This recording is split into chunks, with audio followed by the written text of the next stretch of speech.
This is TWiT. Don't miss All About Android every week. We talk about the latest news, hardware, apps, and now all the developer-y goodness happening in the Android ecosystem. I'm Jason Howell, also joined by Ron Richards, Florence Ion, and our newest co-host on the panel, Wen Tu Dao, who brings her developer chops. Really great stuff. We also invite people from all over the Android ecosystem to talk about this mobile platform we love so much. Join us every Tuesday, All About Android on twit.tv.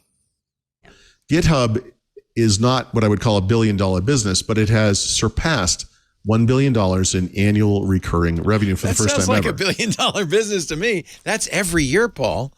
Yeah, it pretty much is. Every year, $1 billion. All right, okay. Every year. Yeah. All right. Yeah. How much did they pay for GitHub? It wasn't that much. It was this, yeah, geez. Okay. Now you're going to make me look it up. It may be 4 years ago. Yeah. 4 years I thought it was ago like they bought 4-ish billion. Something. So that's pretty good. You know? Yeah. I mean, normally you pay, 8 to 10 times beta? I don't know what a beta is, but if ARR is a billion. 7.5. 7.5 billion. Okay. So that's about right.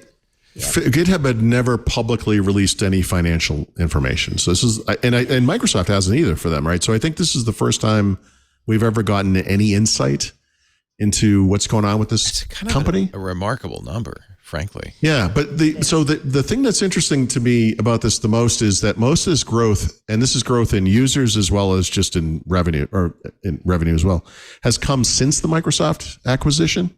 Mm-hmm. And, we know because we're in this industry, there was a lot of pushback when Microsoft bought GitHub because, a lot of open source people were like, oh, I don't know if we can trust these guys. And I argued, I'm sure we all did at the time, actually, Microsoft will be a good steward of this. I mean, this is the type of thing that they do well. There are a lot of terms in here I had to look up. CI/CD, continuous integration, continuous delivery. Yes, right? big developer thing, yeah. Yep. DevOps. So come on, man. DevOps, baby. So over 90 million people use GitHub now, up from $28 million, users at the time of the acquisition. Say that again. To what, 98? No, 28 to 90. 90. Right. So, wow. Yep, 90 million. GitHub had a public goal to reach 100 million users by 2025. They're obviously going to have no problem doing that. They'll do that easy. They've been able to leverage Microsoft's scale to grow more quickly, right? That makes sense. It's running on Azure now. Blah, blah, blah. So so CI/CD. What was that little data point I was looking for?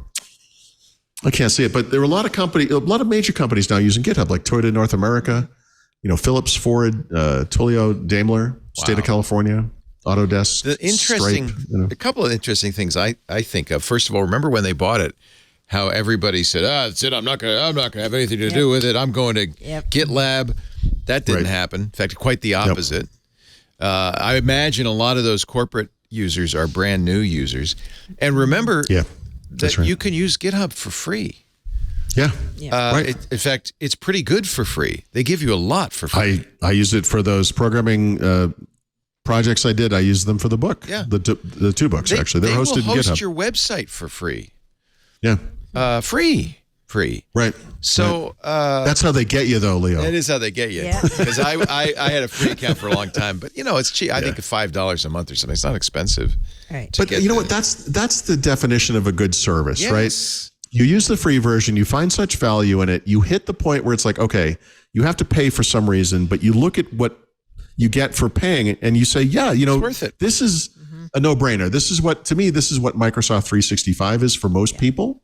Although I use it for backup. Million individuals. There's so many things you can do with it. Yeah. I wonder what they talk about what their expenses are. Because this is revenue. $1 billion. No. They'll never do that. No. Yeah. And they folded it into Azure. It's part of Azure. That's of course they folded. Of course they did. Right. Azure is like the black hole that's just going to suck in everything that makes money at Microsoft. Like, you know what? We got to grow the Azure number. Let's put GitHub over there. Yeah. Awesome. Yep. What's interesting is that Git was originally created by Linus Torvalds for Linux. That's right. Yeah, as a version control system, right? Yeah. And of Linus and a bunch of others, I'm sure. But and he doesn't get royalties for this because he open sources it. Yeah. Right. So I'm sure Linus is doing fine. Yeah, but he makes it up in volume. Yeah. Exactly. That's how that works. Amazing. What a story. Yep.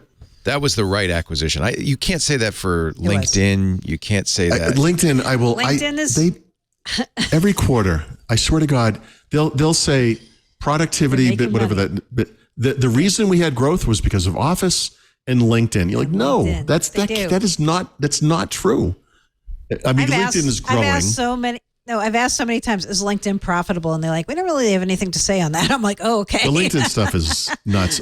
There was a big thing. I did a thing on LinkedIn. Let me see if I can find this. Yeah. This is like, they provided, by the way, I will say, LinkedIn is the rare example of them providing hard numbers. 875 million members. Strongest growth internationally, to I think Mary Jo's point earlier, or someone said something about this, about how a lot of their growth is coming international. Yeah. They have newsletters that they offer, have over 150 million subscribers, up 4 times year over year. Members have added skills 365 million times to their profiles over the past year, up 43% year over year. Those are all numbers. Yeah. Right. Well, but they're real numbers. Now, the thing we don't know is like 875 million members does not equate to monthly average users, right? My guess is that Twitter, which is probably still in the 300 million range, probably has more active users than LinkedIn, but LinkedIn on paper has more. Oh, LinkedIn members? has to be much more valuable. Because first of all, Twitter's free.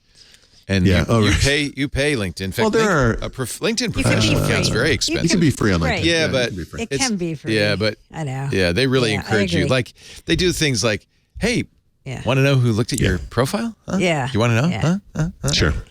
Well, they are getting good at advertising over there. So LinkedIn's different too. It's clean and it's business focused, and there's a lot of good content as well as the people you need to stay are you in touch suggesting that if I pay for a service, it gets clean and professional? And there's still spam and junk on LinkedIn, but not nearly as much. It is. Yeah, that seems like a good idea to me. I like that. Lisa loves LinkedIn. I will never have to look for a job again, God willing. Yeah. So I actually got rid of LinkedIn, but anybody who's in business and wants to network, that's the place to do it. Right. They own if you're a Some people live on it. I'm not. Yeah. That's how we find out who doesn't work for somebody, right? Exactly. You go to LinkedIn. Right. Yep. Yep.